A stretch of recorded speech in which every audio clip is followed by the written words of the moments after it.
are back. You're listening to You Would Think, the Philadelphia Flyers podcast. I'm your host, Kyle Collington. Joining me today, it's Mr. Mike Giletto. How you doing, buddy? I'm good, thank you. Glad to be back. Good. And in addition to you, we also have Mike Giletto Jr. How you doing, buddy? Hey, making my return. You know, producer Mike is back on a full show. If you listened to the end of last week's show, you know that I'm hurting a little bit. It's allergy season for me. And, Mike Jr. just graciously agreed to come on and kind of lighten the load for me. I'll let the two Italian guys get talking, and it'll go from there. It'll spiral out of control. I won't have to say a word. Everything's great. Yeah, you were a game time decision here. I was a game time decision. You were a little worried that you'd have to be a host, and you haven't sat in the A chair here in a very long time. No, it's been a while. Basically, the interview with Big Brother alum Nick Macarone, is that the last time that you hosted a show? That's probably the last time, yeah. Probably. We got to get him back on the show, by the way. Yeah, we do. I'll have to talk to him. I'm sure he'd be willing to come on. Anyway, before we get too deep into this, you can find the show on Twitter at YWT Podcast. You can find Mike at Mike_Giletto, and Mike Sr. at Mike from S Jersey, I believe. Yep, it's one of the best ideas I've ever had was getting him on Twitter. Oh, it's brilliant. You can also find the show on Facebook, Instagram, Podbean, iTunes, Google Podcast, sportstalkphilly.com, pretty much everywhere else. We're also on Spotify. I don't think I mention that every week, but we are. So let's get into it. Flyers kind of had another Flyers week. 1-1-1. Win, loss, overtime loss. It was actually a shootout Saturday to Calgary. We'll talk a little bit about Calgary as we get into it. But overall, Senior, how did you think the week went? Uneventful, I would say. If not for the Carolina game, it would have been another miserable week. And they were not all that good in the Carolina game, and we're down 2-0 early, and it looked like that was going to be another, roller coaster down game that, again, the team just wins 3, lose 3, win 3, lose 3. It's just, it's just a nightmare.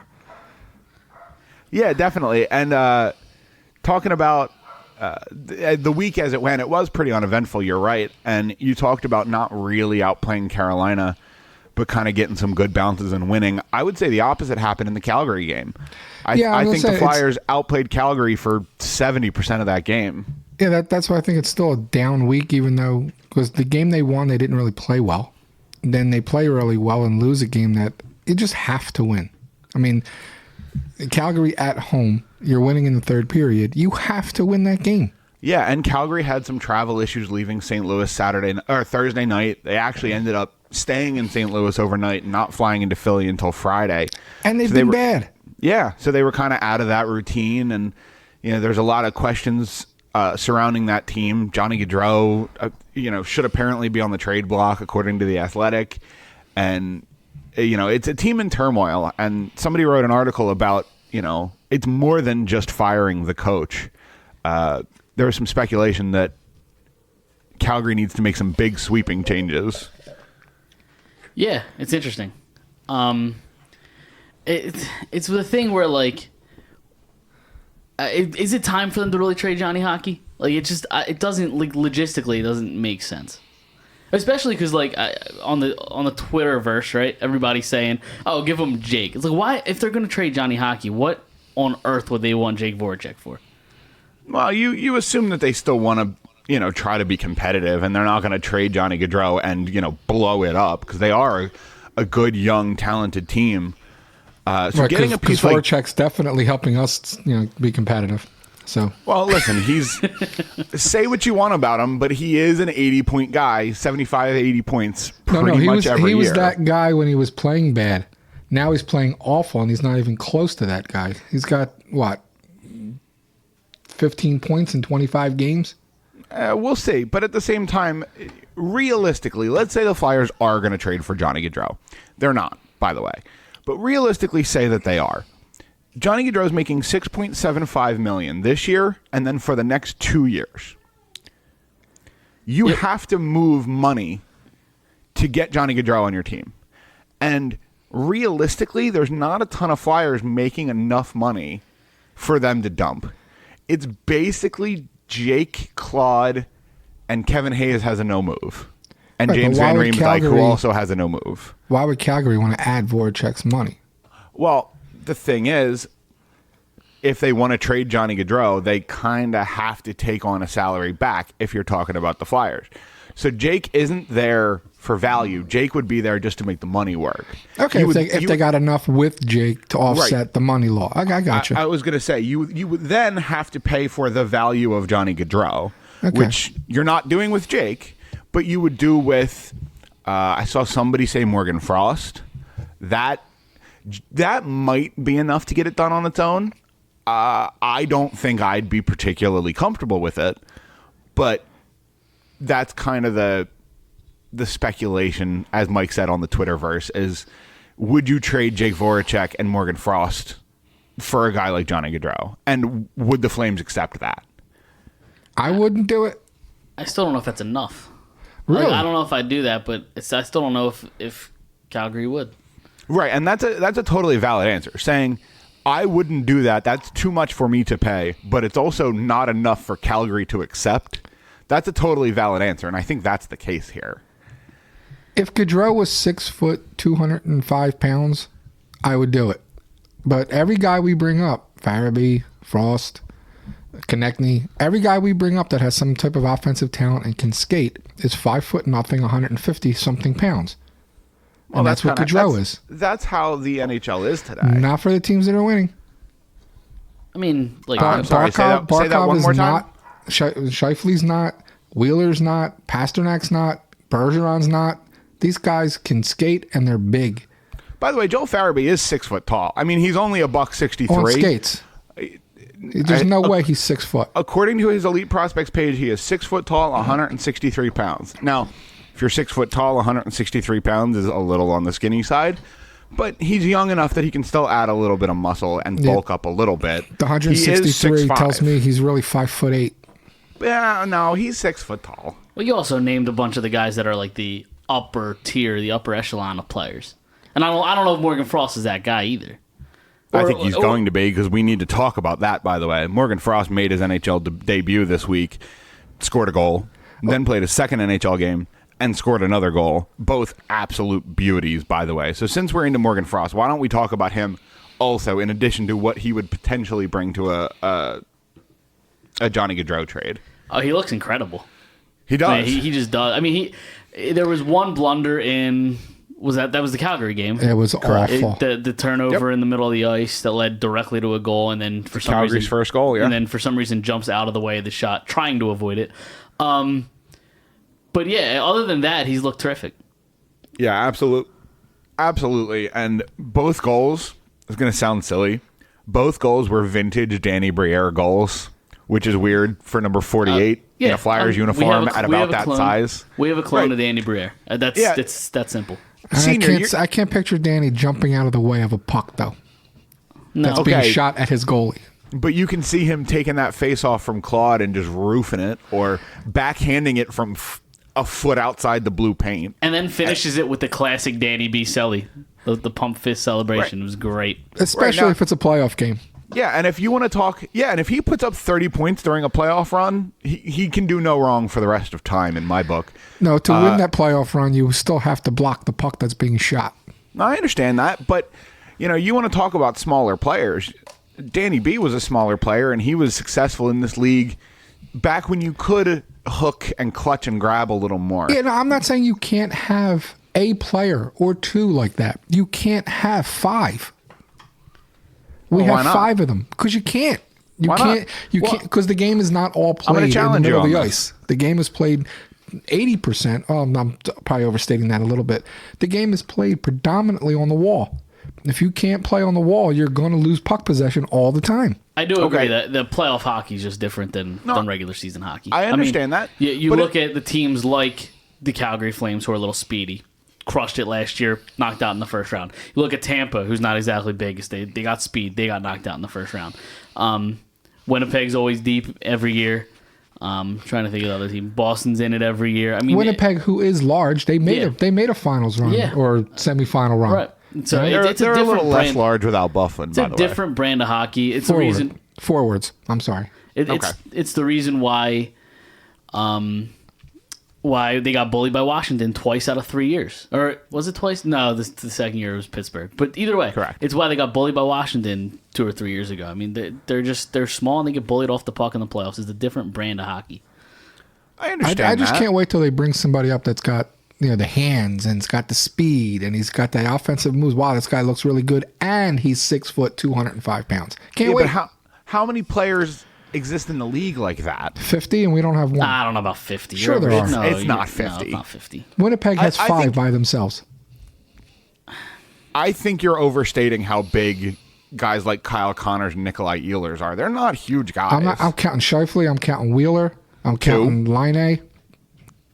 That's just 3 off the top of my head. And Laine doesn't play defense. He's not where they are because that's of not him. my point. The guy plays the game with the size and speed. Barkov, guy can fly. Oh, he's sure. He's gigantic. He's a top 5 center in the league. I understand That's that. not what Morgan Frost is. I understand that, but that's what you need. You got to figure out a way to get it, draft it. You don't scout think it. Sean Couturier is that? No. No, I wouldn't. These guys are so small. I've actually started to look at Couturier and go, wow, the guy's getting a little bigger. No, he's not. Everybody around him is Sean getting Couturier smaller. is 6'5". No, he's not. Sean Couturier is 6'5". tall. I stood next to him at the carnival. He's a twig, but he's really thin, and he hasn't put he's a on twig. any size at all of muscle. But again, the guys that they're putting next to him, these Flyers have gotten so small. Again, I've started to look at Couturier and go, is he putting on some muscle? But no, he's not. He's the same size. The other guys are smaller. Sean Couturier is listed as 6'4", 212. Okay, so he's 6'2". Fine, he's still 212. That's exactly what you were asking for 15 seconds ago. He scores goals. He plays defense. He's good. He's got good hands. He wins faceoffs. Does he look Sean like Couturier. he muscles people out there? no. I think on occasion he does. No, he's a very good player. I like him. I want him on our team. All that stuff. But he's not the guy that I'm talking about. He's not, that Barkov. Even Crosby fits the bill. Sure.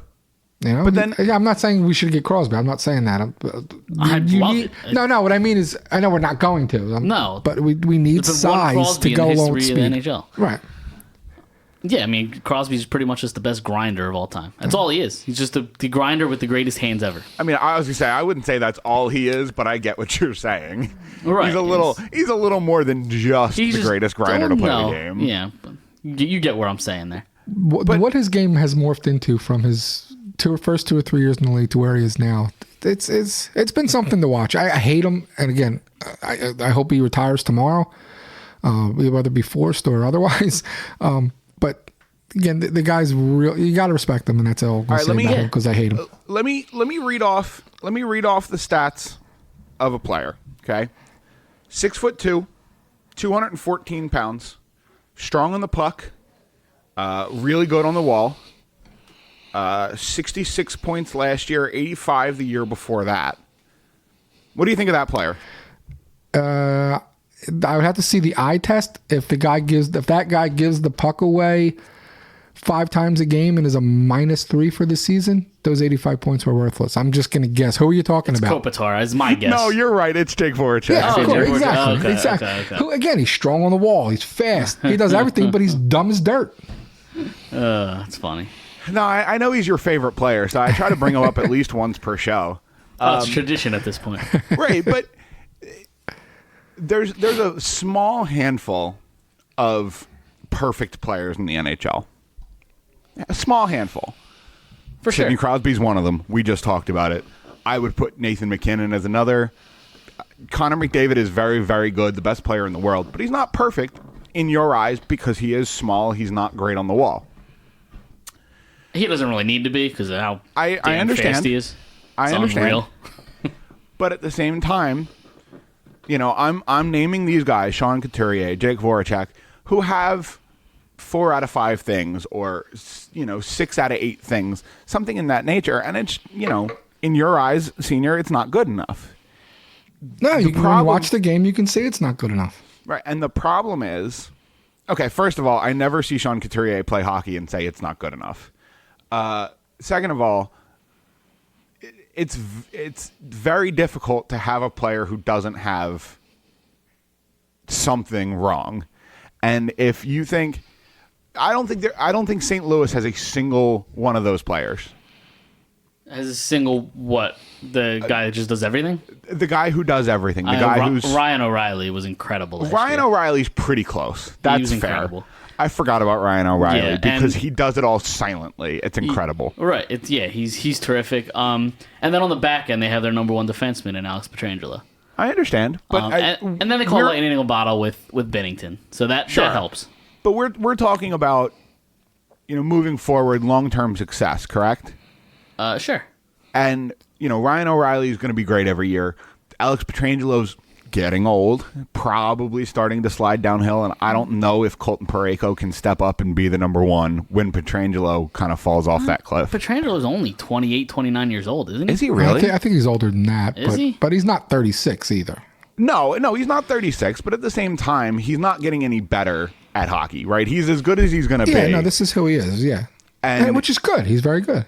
Yeah, and he's in his prime, but he's probably on the back end of his prime. Agreed. And in January, he will turn 30, so he's 29 currently. We had this conversation last week, so he's 29.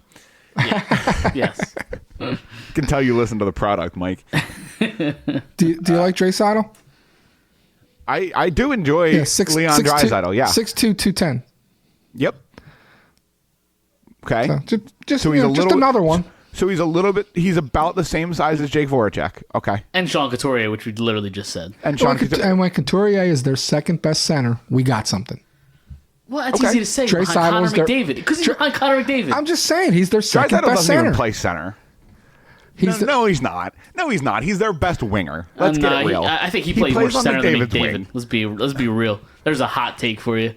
Either way, okay, then I would argue that they don't have a best center. That they just have really good hockey players, and it doesn't matter what position they play. don't have really good hockey. They have two really good hockey players and a bunch of so they have really good hockey players. And they have James Neal, who forgot how to play hockey last year. How many goals does he have now? Is he up to 15 yet? It's probably close. I think it was 13. Yeah. I think it's 13. Okay. He didn't score last night. Well, he had 8 in the first, 5 games?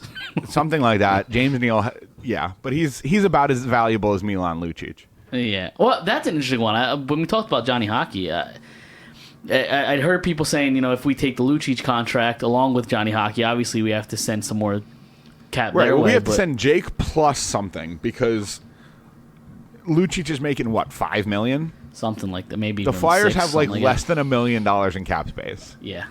You're not taking Johnny Gaudreau's 6.8 and Milan Lucic's 5+. I think it might be more than that. What else do you have to move? I don't understand how the money would work there. Yeah, I don't know. And even if they retain, they're not going to want to retain for 3 more years or whatever Lucic has left on his deal. So, long story short, circling back around 15 minutes later, the Flyers aren't trading for Johnny Gaudreau. No, it makes no sense. They're just not. No sense. I didn't mean to go back there. So, and just out of curiosity, do you like Evgeny Kuznetsov? Do you think he can play? I do like Evgeny Kuznetsov. Okay, 6'2", 208. I also don't know if I put Kuznetsov as a first-line center. No, I'm just saying. No, he's their second more best center, guys in that's the the whole league point. that are 6 foot plus, 200 plus than you guys think there are. Okay. Yeah, There's a lot more. but it's how you use it. Okay, but who would I you rather understand. have, Sean Couturier or Evgeny Kuznetsov? I'd rather have Kuznetsov. I think it's close. I'm taking Couturier all I day think it's long. close. I Who was the recognize better? that Who was the better player the last time we played Washington? Couturier or Kuznetsov? Kuznetsov. Clearly. Kuznetsov was all over the place. Yeah, Sure. But, I mean, if you think about it, he might have a little bit of extra motivation behind his pregame routine. Why? Bumping lines in the locker room. Wow. Look, whatever it takes. And look, you wear Flyers blinders, so you like Couturier better than Kuznetsov. No, I acknowledge that I Kuznetsov do, is but I a also better think player. Couturier, I don't agree with that. I think it's close. Couturier plays more of a 200-foot game. Kuznetsov might be a little more skilled offensively. I will entirely grant that. But I think it's close. And then I think defensively, Sean Couturier is a top 5 center in the league. Defensively, put it in context. Defensively, top 5, yes. But, Okay. So if he's 95% as good as Kuznetsov offensively, which I think he is. No, he's not. But that's okay. And 140% better than him defensively, then I'll take that player every day of the week. Okay. I just disagree. Okay, of course you do. I said something on this podcast. You disagree. That's how this works. I want the Flyers to be a better team. I want them to play better and win more games and compete for the Stanley Cup. Also, can I rant about something real quick? About Sean Couturier? Here we go. Go for it. Say what you want about the shootout. It's dreadful. I'm tired of seeing Shayne Gostisbehere in the shootout. I'm tired of it. Okay. He doesn't do anything. He goes down and just takes a low percentage shot from the top of the circle. That's it. But that's most of the guys on this team, though. Nobody gets the goalie move inside to side. But I'm tired of Shayne Gostisbehere in the shootout. It's like the AI in NHL 20. They skate in, they take a shot from the hash marks. Right. That's it. Yep, that's it. The overtime, the third period, the late third period, overtime and shootout yesterday, it felt, if I didn't know any better, you would look at the bench and Hackstall was on the bench. And I'm not really blasting Vigneault for that. It's not a shot. Vigneault hate? No, it's not a shot at him. It's more a shot at the players. We mentioned Dave Hackstall. Take a shot. Because they, with a minute and a half left, you just felt it coming. They're sitting back. With about 6 minutes left, the team turtled. They turtled. No, but when they pulled the goalie, they literally, okay, we're killing a penalty, and then they'll just stand there with their sticks, out trying to block. No attack of the puck whatsoever, and I know that's not Vigneault. No, I know that hasn't been their style at all. Right. And it's ironic that you say it's like they were killing a penalty, because the penalty kill has been really good this season, and it was good in that game yesterday too. They just fell right back into their old habit, and then the shootout it looked like they didn't practice it again. The Flyers were actually doing pretty well. Almost maybe 50-50 in the shootout before the last 2 or 3 shootouts. Something like that, yeah. And they, you can actually see them doing things. Okay, they must be working on this in practice. Then you watch Giroux take a slap shot yesterday, and you watch... Takes a slap shot from the crease. It's insane. Yeah. I think I was about to say, I think he's got to get rid of that. I think scoring on that slapper might have been the worst thing to happen to Claude, because now... he's going after it. The next day, they played Boston, and he faked the clapper in the shootout and went with a wrist shot. Yesterday, it looked like he was going to fake it again, and then he thought he saw a hole and tried to rip it, and Rittich made the save. He's got to get rid of that slapper. Yeah, it's only effective if it's coming out of nowhere, and if anybody's looking for it, it's useless. Who shot first, Farabee? It was Farabee. He tried the same move he tried the same exact move that he scored on. Yep. Same exact. The goalie knows it's coming. Yep. Okay. Then Giroux takes a slap shot, and then Couturier touches the puck. As soon as he touches it, Mike says, they're watching the game together, and he says, "Oh, here comes a wristed to the low side on the blocker side." Boom. That's exactly thanks for that what invite, he did. Guys. What'd you say? Thanks for that invite, guys. I didn't do anything yesterday. Yeah, and he did trick me out. He usually goes low blocker. He went low glove that time, but he still went just low shot on the net. No movement side to side whatsoever from any of the 3 players. And I'm like, okay, I thought Vigneault was making them work on this in practice, and either again they're not taking it into the game, or Vigneault isn't making them practice it. Yeah. And then the one goal that was scored by Calgary, the guy made a move. Got the legs open, slid it under the leg. You got to get the goalie moving. It's hockey 101. When you move the puck to one side, the goalie either is going to give you the net and let you score, or he has to move with you. Yeah. When you move, your feet open. Yeah, and for the record, Carter Hart did play great yesterday. And that loss isn't on him. Yeah. Even the goals. The one goal, the Flyer decided to jump out of the way. So and then got deflected by another Flyer on its way there. It bounced off a leg. Yeah. I don't know if you saw that. I think it hit Myers. Yeah. I think it was one of the defense. Maybe Sanheim. Absolutely nothing Hart can do about that one. No, not at all. Once it gets to a shootout, it's kind of hard to win if your team doesn't score. Yeah. So. That's that, and that kind of wraps up the week. I do actually want to go around the NHL a little bit. Before you do that, can we? Because we just talked about the defenseman a little bit. Do you want to jump into Shayne Gostisbehere getting scratched on Saturday? That's a good call. Saturday's game against Calgary. Shayne Gostisbehere was scratched kind of last minute. I don't know when Shane knew about the decision, but it wasn't made public until right before puck drop. Basically, during the line rushes, everybody kind of got the sense of what was going on. Right. So Shayne Gostisbehere sat in the press box as a healthy scratch for the first time in a very long time. I remember Hackstall did it 2 years ago, maybe 3 years ago. I think it was his sophomore year, I believe. Yeah, sat him for a couple of games to try to get his legs going. He was struggling at that point that they did that. More so even than he was right now. Right, and he's been struggling now. I think he's got 1 point in his last 6 games, and he's kind of just playing poorly, made some pretty bad turnovers, and if Ghost isn't contributing offensively, he's kind of useless. He's an okay defenseman, but he's not stellar in any capacity on the defensive side of the puck. No, not at all. I think if he's not helping your offense, he's kind of useless. Oh, absolutely. He's falling into that Voracek form a little bit. Not what I mean by that is time, how much time he's playing. He's not going to be able to put up the offensive numbers that he was if he's playing the limited number of minutes on the third defense pair. It's just going to limit his offensive ability. And he's not getting any power play time anymore. Right. At least not power play one.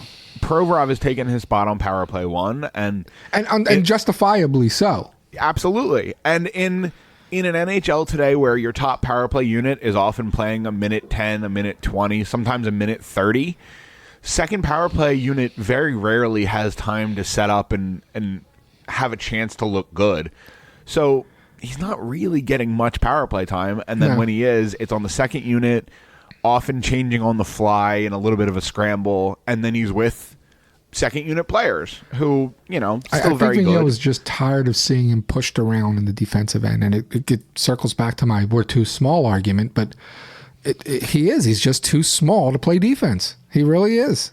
In the NHL, on the wall, he's going to be a liability. So what you're saying is they should put him on forward. Put him on the wing. No, we don't need another Smurf. I've we do not need considered another that. Smurf. I think I've said it to you, Mike. I don't know if I would hate Shayne Gostisbehere as like a Tyler Pitlick type player, kind of a fourth line. He's got a little bit of speed down there, but he can still be responsible defensively. I don't think I would hate it. And with Robert Hagg coming up and looking solid in yesterday's game by most accounts, your top six has some talent. You got Phil Myers, you got, Matt Niskanen has been stellar this year. Ivan Provorov has been the Flyers' best defenseman. Ivan Provorov, you can argue, has been the best flyer. Okay, Konechny and the other Smurfs aside, and I love Konechny's having a good year. I don't think anybody has benefited more from Vigneault than Provorov. I agree. He has been fantastic. He looks so confident. Yep. He has no problem getting that pass at the point, skating it in and taking a shot and just ripping it bar down. He's done it a couple times. And there's a lot of little things subtly in the defensive zone that he now does. And I really believe a lot of that, whether it's Vigneault or the other defensive coaches, that are helping him positionally maintain what he needs to maintain to seriously limit the turnovers. He just looks so much more confident. He really does. Yeah, and the system looks like it's benefiting Provorov in a way that maybe it's not benefiting Gostisbehere. Well, Provorov just has the physical tools to do the things that you need to do to protect the puck in the defensive zone. Right.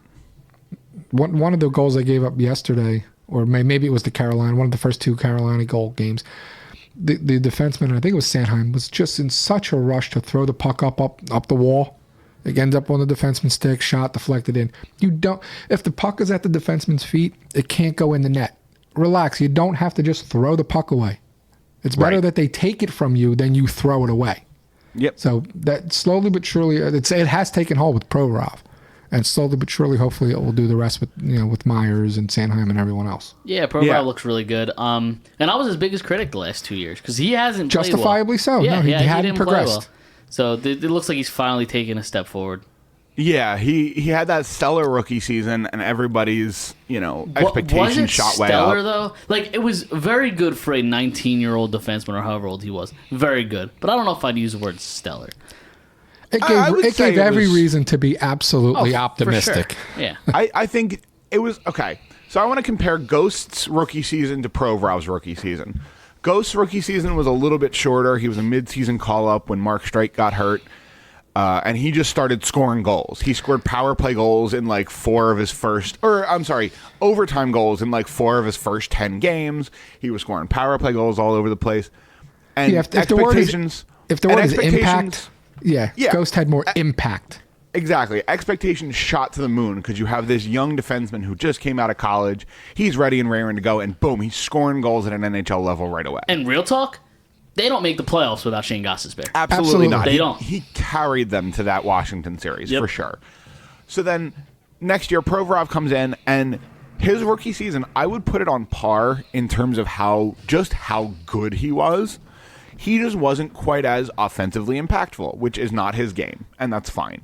But yes, I would absolutely say that it was stellar. I have no problem saying that. You're looking through those Flyers, blinders again. But yeah, but no, he was good. He was, again, 19 years old, rookie, doesn't speak the language. Had a very good rookie year. He spoke pretty well. He's lived in Pennsylvania since he was 12. Okay. Yeah, he's lived in North America for most of his life, I believe. Okay. He's Russian by birth, but they came over like when he was in middle school, and they really? they moved to Pennsylvania when he was like 12. No, I didn't know that. Okay. Yeah, that's why his English is so good. Okay. But I'm just going back to the high expectation thing. Maybe that's why we were so harsh on him in years 2 and 3, because the expectation was so high. Because that's exactly where I was going. And that could be something with Shayne Gostisbehere. Like, I wonder if this is something to it too. Ever since the trade rumors started to swirl, maybe he's gripping a stick a little tighter. Absolutely. And things like that. Maybe he's trying to force a little bit. But I'm absolutely willing to say that, and I'm not on the we have to trade Ghost, he sucks plan. But I really legitimately think at this point in his career, a change of scenery would do wonders for him. I don't think anything changes who he is. He is who he is. If you can get anything for him, you absolutely do it. Well, I don't know how much you can get for him at this point. You'll be able to get something. Somebody's going to be looking for that puck-moving offensive defenseman. They just will. Right. No, and again, I'm not sitting here saying you have to trade him because I don't like Shayne Gostisbehere or because I don't want him on my hockey team. I do. I kind of want him to figure it out. What's to figure out, though? What's going to change the fact that he's 5'10", 160 pounds? What's going to change that? You don't need him to be big, though.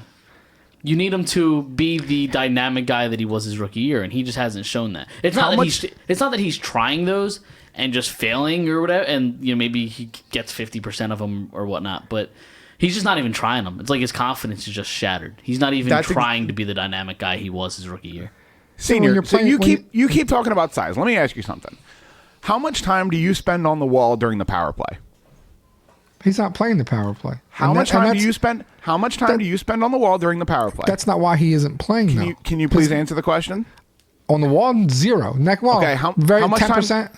How much time do you spend on the wall in 3-on-3 overtime? None. Okay. That is what Shayne Gostisbehere wants to be doing as an NHL player. I understand, but you can't have somebody on your roster taking a top 6 defense spot because he's great in 3-on-3. You only play 3-on-3. Not 3-on-3, but he's there to score goals and put the puck in the net. You don't need him. You don't need him to be great. You need him to play the third line or play the third pair, play 12 to 14 solid, fine minutes of hockey a night, and he's not doing that. Which he's capable of doing. No, he's not. We've seen him do it. I didn't say he's doing it. I said he's capable of doing it. Based on what? You We've need seen him to play. Do it. We saw it his whole rookie year. We've seen it in flashes for the last couple years. He is capable of being a solid, acceptable 5th or 6th defenseman on a hockey team. But you saw it in years where he was playing with a very good defenseman next to him. When has his defense core ever been good? He played him playing with Andrew McDonald did absolute wonders for his career.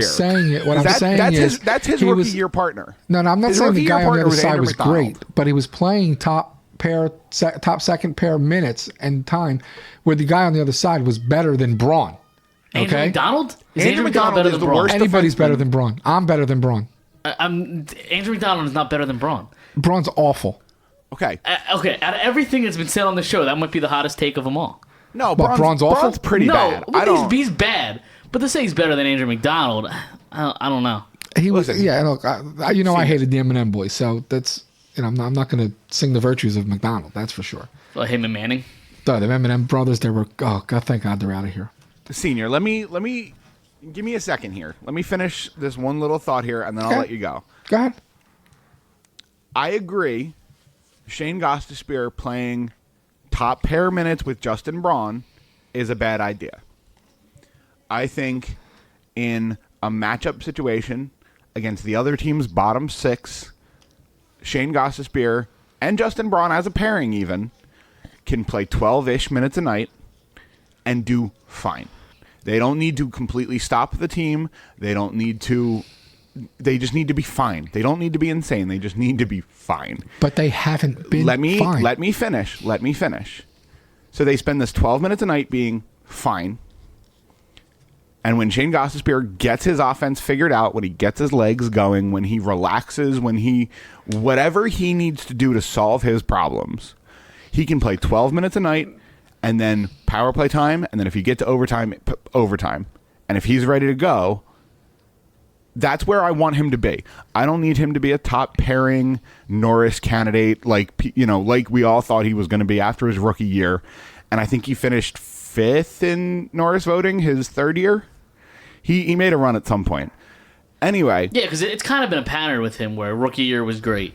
Sophomore year wasn't. Then the year after that, he was very, very, very good. Then the year after that, he was bad. So that's why everybody expected him to get to be good this year, because it's kind of followed his pattern of his career. Sure, but I think at this point the ship has sailed on Shayne Gostisbehere playing 26 minutes a night. For sure. And being a top pair defenseman and a Norris Trophy candidate and the number 1 defenseman, blah, blah. He's not Erik Karlsson. He's just not. Erik Karlsson isn't even Erik Karlsson anymore. Okay, fine. Then he's not whoever. Insert offensive defenseman here. He's not Cale Makar. John Carlson, who's on pace to have over 100 points, the first defenseman to do it since like 91. Your question was if he can give you those things. And that's all great, but he's not. If he was, he would be playing. He wouldn't have been a healthy scratch. He's not doing those things. Clearly, Vigneault was tired of seeing him get muscled out of position and not being able to to hold the fort, and he's tired of seeing it. I think it's a confidence issue. I really do. No amount of confidence in the world is going to make him a bigger, stronger player and be able to defend. But you don't need him to be that player. But the reason why isn't he playing? Then why'd they scratch him if you don't need him to be that player? Because you need him to be offensive and carry the puck and drive your power play. And he hasn't done that yet. Those things. And those are confidence things. I don't agree with that. Vigneault is demanding other things from him, and he can't deliver those things. Okay, fine. And a diminished role is great. I think it's good for Shayne Gostisbehere. That's what I'm asking for. A diminished role. Oh, he's got a diminished role. It's in the press box. For one game, and I think he'll be back in the lineup Monday night against Vancouver. We'll see. The reason I'd be open to trading him is because you said it earlier, Kyle. If he's not the dynamic guy on the power play, and he's not the offensive threat we all think he can be, he's pretty much useless. So I'd rather get somebody in here like a Hag, and I'm not even a big Hag fan, but if somebody that can keep the puck out of the net, I'd rather that than the Shayne Gostisbehere. So see what you can get for him, but I'm not going to give him away. So I don't know what his trade value is. Yeah, and I also think you're selling very, very low on him at this point. Absolutely. And I think it makes more sense at this point. If you want to get rid of him, if AV doesn't want him on the roster, I think at this point it makes way more sense to try to rehab him this season, get him to turn it around, get a little confidence back in the stick, get him going, get him scoring some goals, and then at the end of the season or at the draft, you look at options. As long as this team is 4 or 5 games over 500, I don't think you'll see that happen because they're going to play the games to win. What you need to do to rehabilitate him and his trade value, you have to play him 20 minutes a night. Live with the downside to get the upside. I don't think that's the case. Just like Voracek's offense is on the downside because he isn't taking as many risks and he isn't doing as many crazy things and trying to cut through this guy and cut through that guy and pass through this guy. His numbers are down because he's not doing those things. But also are the number of chances he's not giving up. They're down. Not enough, but they're down. And that's what's going on with Ghost. Because he's not doing the dynamic things, he's not risking as much and he's not giving up as many defensive chances against, but he's also not creating the offense. Okay, but would you be willing to admit that there's a chance he's not doing quite as much offensively because he's not taking risks, because he doesn't have that confidence that he had? He definitely had that confidence his rookie year because he was walking in and just taking, bar down clappers and just nailing them all. And as time has gone on, whenever he hits a slump, his shot suffers, his ability to carry the puck suffers. His ability to hold the puck in at the blue line suffers. And if you remember his rookie year, that's the one thing that everyone noticed. Yeah. He kept everything in the zone. Well, he took risks because they weren't going to win without those risks. Okay, he did things that I believe he was being told to do because if that was their only way to win. There's no way he was told to be that creative. Not with Dave Haxtell. No. Not with Dave Haxtell. It certainly wasn't tampered down. But how many times have we seen this year, and even going back to maybe half of last year, the patented spin move that he used to do all the time his rookie year? You just don't see it anymore. You don't see the fake shot go around somebody. He just doesn't look like the creative guy he was. Again, I think part of that is because he's being taught to try to limit the defensive liability. And I think there's a confidence thing involved in that and not taking certain risks. Because, and look, when you're asked to play on the fourth line or you're asked to play third line defense, there is a component on the bench and in the locker room of your job is to kind of just don't screw it up. That is a perception of what the fourth line is. Don't give up a goal. If you score one, great. Just don't give up a goal. And that's kind of the same thing for the third line D. If we score while you're on the ice, great, but don't give up a goal. Well, and I think that's affected him. I think to some extent. I don't like that way of thinking though. Like you could teach a player to play one way, but changing him is a whole different animal. And you're saying that's what he's trying to do, trying to change Shayne Gostisbehere. You can't do that. But if you think he's a liability, you're going to try to change him. And that's the job of a coach is to try to still get the best out of the player while limiting the deficiencies. Now, but I think with him, it may be impossible to do that. I think it makes way more sense to play him in a little bit of a limited role, but then continue to let him shine where he shines in, power play situations and in the overtime. That might be. It's just a balance they haven't found yet. That's for sure. Okay. So what I'm hearing is Shayne Gostisbehere for Johnny Gaudreau. There you go. Again, I don't want one midget for another, but that's just me. Oh, and on that note, let's go into the NHL. Right, you say you did want to talk about the NHL a little bit. Yeah, I just want to touch on the scoring race real quick. Leon Draisaitl has 47 points. Did you think there would ever be a time this year where Connor McDavid would not lead his team in points? Right. Let's put it this way. I didn't think that anyone would ever hit 150 points again in the NHL, and I think Draisaitl and McDavid might both do it this year. It's possible. Nuts. That's crazy. It's legitimately not impossible. No. 47 points through 23 games or whatever they've played is unreal. I think it will slow down. I think it's just the way the game is played. I think it has to slow down. And if it doesn't, these guys are having a season, You would think memorable. that, wouldn't you? You would think. Either way, and also another insane scorer here. David Pastrnak has 20 goals in 22 games. Insane. That is unbelievable. The fact that 23 games now, but it's I'm insane. sorry. Yeah, but it's absurd. The fact that those things are happening in the same year. Okay, and again, it's not a half a season, so there's still a lot of time for it to level off, and it may. But if it doesn't, that begs the question: what's going on in the NHL? This is not one player in one spot. That's an outlier. Scoring has been up each of the last couple years, and last year, Kucherov had 128, I believe. Right around there, yeah. Rantanen was right around 120. There were I think there were 1,300 point scorers last year. Brad Marchand fell 1 point short. There was a couple guys at 99. It's really insane. Scoring is definitely up. A couple years ago, if you remember, they made that slight tweak to the goaltending equipment where the goaltending equipment is a little bit smaller. Several goalies complained about it. I think Mike Smith was one of the more vocal about it. Yeah, he needs all the help he can get. Oh, right. Now, see, I thought he would like the lighter equipment so he could go skate around more. But that's just me. Either way. Clearly something's going on. Yeah, and it's something that the NHL has wanted basically since the 04-05 lockout. Yeah. That's you why need the two-line... Right, that's why the two-line pass rule got eliminated. That's why the trapezoid was put in place.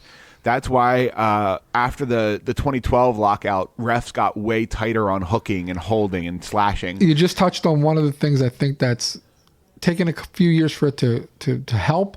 I'm not saying power plays are way up and power play goals are way up. But they are over the period of time before that. But the players' willingness to take that penalty and make that slash and make that, I think it has freed up the offensive players a little bit because there's not as much of the hooking and grappling and, all For that sure. stuff that's going on. So I think that's helped scoring some, definitely. And the game's just getting faster. Just each year, it just seems like the game's faster. The guys are just more talented each year. And a lot of that has to do with guys who are under 6 foot and under 200 pounds scoring a whole lot of goals. Hello, Mitch Marner. Well, Hello. Toronto's got their own sort of situation. Speaking of which, Babcock. Yeah, we Continuing Tuesday around the night. NHL, let's go to Toronto. Yeah, Tuesday night or it was Wednesday. The Tuesday night, the Toronto Maple Leafs lost to the Vegas Golden Knights. On Wednesday, Mike Babcock was relieved of his duties, and he was replaced by Sheldon Keefe, who was previously coaching the Toronto Marlies, the Maple Leafs AHL affiliate. They came out Thursday night and sure looked like they had a coach they wanted to play for. Toronto won again last night and are 2-0 in the Sheldon Keefe era. First off, it's extremely disappointing that Dave Haxtell was not named the coach of the Toronto Maple Leafs. Yeah, I'm offended for Big Dave. Yeah. He's an established NHL coach, and he got passed over for some AHL bum. How hilarious would it be if he was like the next Berube? They named him the coach immediately. They go on to win the cup. Oh, it'd be so funny. I'd stop watching hockey.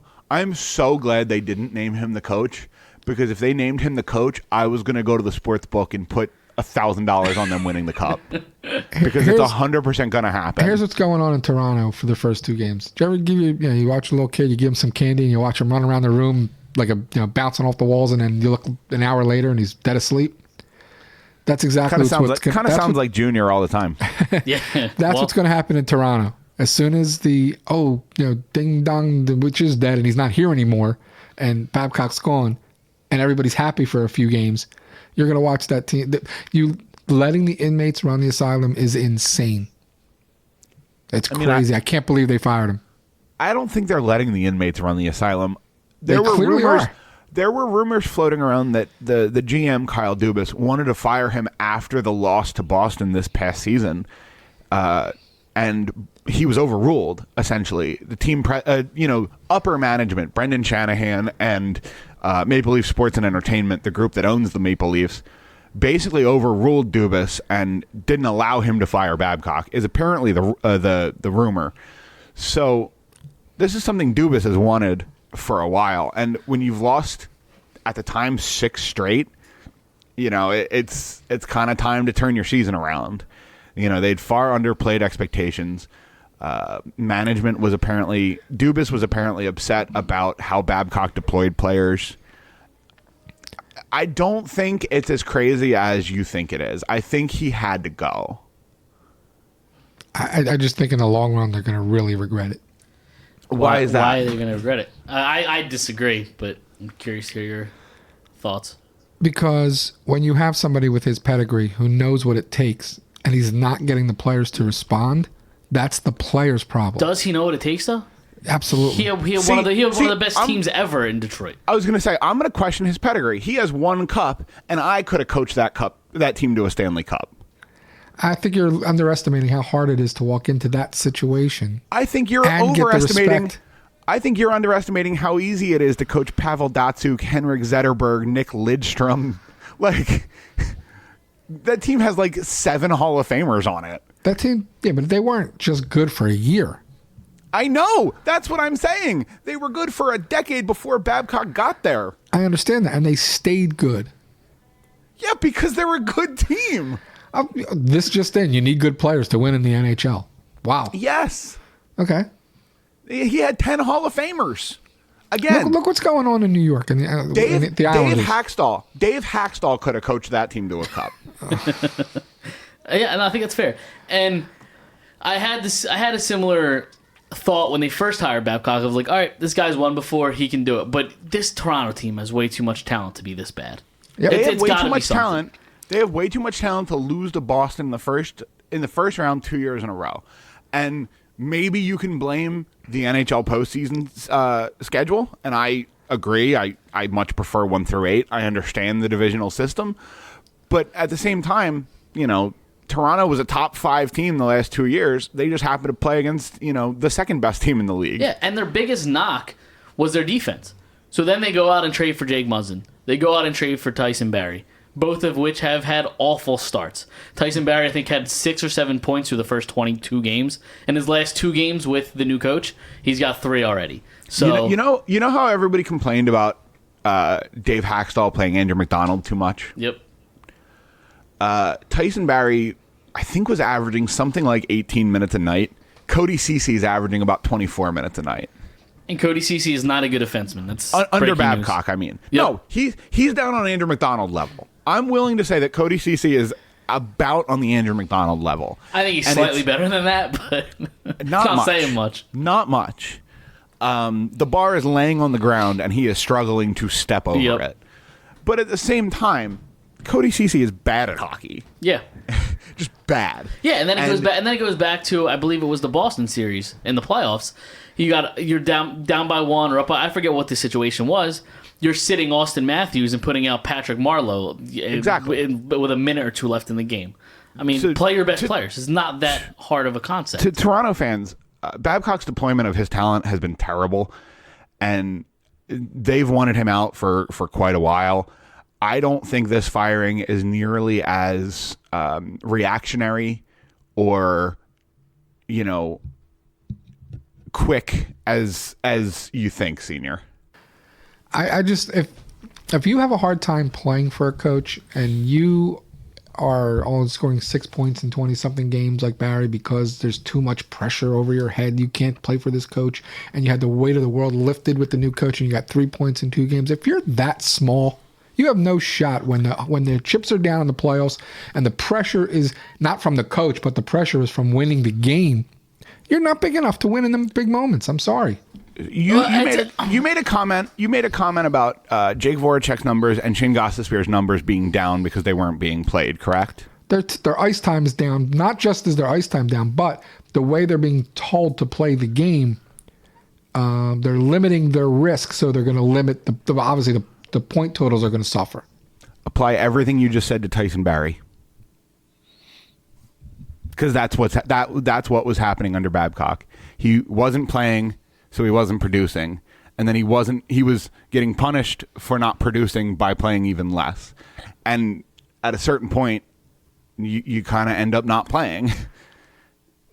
Again, I don't know if you can't get over the pressure from the coach to still play well. I don't see how in crunch moments and important moments of playoff games you're going to come through. I just don't see it. Well, and exactly. So now Sheldon Keefe's goal is to elevate Tyson Barrie and get him back to the point where he's comfortable playing, 24, 25, 26 minutes a night, and can be a productive member of that roster come playoff time. Yeah, it's not a motivational issue from Babcock, I don't think, at least. No, I think it was a deployment issue. It's a deployment issue. Even though there have been some things said about him treating the young guys poorly and not playing them well and playing the vets. And he's trying to turn them into the type of players that win Stanley Cups, not players who win. First of all, Stanley Cup, singular. Babcock does not have multiple. Okay. The cup. Second of all, but he's trying you can shine up Tyson Barrie as much as you want. He's not going to be Nicholas Lidstrom. Nobody is. Of course. Morgan Riley's not going to be. So it's hard to say that. I don't know if Babcock's trying to make him a good hockey player or if he's trying to recreate his previous team that won. And at a certain point, you're looking at it, and it's a little unrealistic. Well, here's what we know for sure. Babcock will get another job. Oh, for sure. Oh, absolutely. And we'll see. Well, if he's better in that place than he was in Toronto, and he was better before he got to Toronto, you will find out, oh, gee, must have been the Toronto players. Find out. And management not backing the coach to say, we're going to ship players out of here before we ship the coach out of here. Do what the coach says, or you're going to be gone. And they clearly didn't do that. Yeah, we'll find that out very quickly. We will also see the Sheldon Keefe-led Toronto Maple Leafs next Tuesday, December 3rd in Philadelphia. That being said, let's circle back around to the Flyers. This week, 4 games. Vancouver Monday night, Columbus Wednesday night in Columbus, and you're back home for the Black Friday game against Detroit at 4 p.m. I'll be in attendance for that game. And Saturday, you travel to Montreal to play a 3 o'clock matinee against the Montreal Canadiens. it's a reasonable week. Vancouver started really, really hot. They've cooled down pretty drastically. Columbus is kind of what we expected them to be. Same with Detroit. And then Montreal's a pretty good team. So the Flyers have a chance to pick up some serious points this week. Yeah, so they should go 0-2-1 or 1-2-1. Boy, my math was bad there for a second. Yeah, just there. So Yep. they should go 1-2-1. Continuing the roller coaster. Okay, but if they go 2-1-1, you're pretty happy with that, right? 2-1-1 is acceptable. I think that's reasonable. You stay above 500, you stay afloat, and How about they win the overtime game and go 3-1? Well, we'll see. Listen, the way they've been playing, they might play all 4 games in overtime. Let's True. be honest. Yeah, True. because They may go 3-1. All 4 games in overtime. Yeah, Hey, they might go 0-4. That's possible. it's possible. I mean, with Vancouver, still they're a good team. They have talent. They just beat Yeah, Washington. they've they fallen off a little tiny bit in the last couple of weeks or so, but they started so hot. They're still a very good team. Elias Pettersson's a very good player. And then say what you want about Columbus. It seems like every year we struggle with them. I don't know why. So that's not even a given. No, for sure. And then the same, Detroit, they're a bad team, but that doesn't mean they're bad every game. Detroit, you need to win. You need to win that game. Just Yeah, lost to you got to get Calgary. 2 points out of So, that one. Yeah. There's no guarantee with Detroit. They just lost to Calgary. Yeah, but Calgary's a good team that's playing poorly. Detroit's just trying to lose. Also, for the record, Elias Pettersson is 6'2", but he's only $176. So you want to talk about skinny players? There you go. Okay, you can is small. you can have 1 or 2. Okay. Can't have 6. Out of the 4, They don't have out of any. the- I out don't of think the- they do have any. out of the 4 teams the Flyers play this week, name one skilled forward who's big. Vancouver, Columbus, Detroit, Montreal. Anthony Mantha. Yeah, He may not play. He's hurt. Is he he's hurt? big. Yeah, I think he's Oh, hurt. is he? Okay. Okay, so they have none. Cool. Okay. Because Anthony Mantha was the first one that came to mind because he's a big dude and has all the talent in the world. Yeah, when he's not, cross-checking Claude Giroux in the back of the head. There you go. I'm trying to think of Montreal. Not really. Kakaniemi's tiny. Either way, we got a big week. We got a big week upcoming, so I think we should start to wrap up the show. I hear Mike's kid screaming in the Well, background. I just want to jump in for 1 second. You asked in those 4 games, where's the large men that can skate really fast on those 4 teams? And we weren't able to come up with any off the top of our heads. Let's not pretend any of those 4 teams are anything to write home about. That's not an accident. I believe Montreal is second in their division behind only Boston. Third. Are they third? Behind Florida, yeah. Okay. And they also have Carey Price. So, Yeah, they sure do. And they have that big body on defense, and Shea Weber. Sure. helps. That's fair. It helps. They have some good players for sure, but if we're talking about that premium, large center with good hands and can score and play along the wall and play old school hockey, yeah. Not old school. Not old school. New school. Big and Oh, okay. fast. Not just big. Big and fast. Okay. Well, either way, we'll see how it goes. In the meantime, you can let us know what you think about this discussion on Twitter at YWT Podcast. Producer Mike is at Mike_Giletto, and Mike Sr. is at Mike from S Jersey. You can also find the show on Facebook, Instagram, Podbean, iTunes, Google Podcasts, SportsTalkPhilly.com, Spotify. Heck, we might be on MySpace, and I don't even know. But on that That's still a note, thing. yeah. Okay. On that note, yeah, maybe we'll have to make a MySpace page. Oh, jeez. Okay. Got more work for me, huh? Yeah, absolutely. Have fun editing this one, by the way. Yeah, it's going to be fun.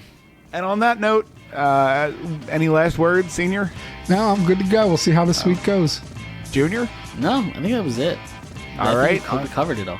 On that note, that'll do it. And until next week, go Flyers.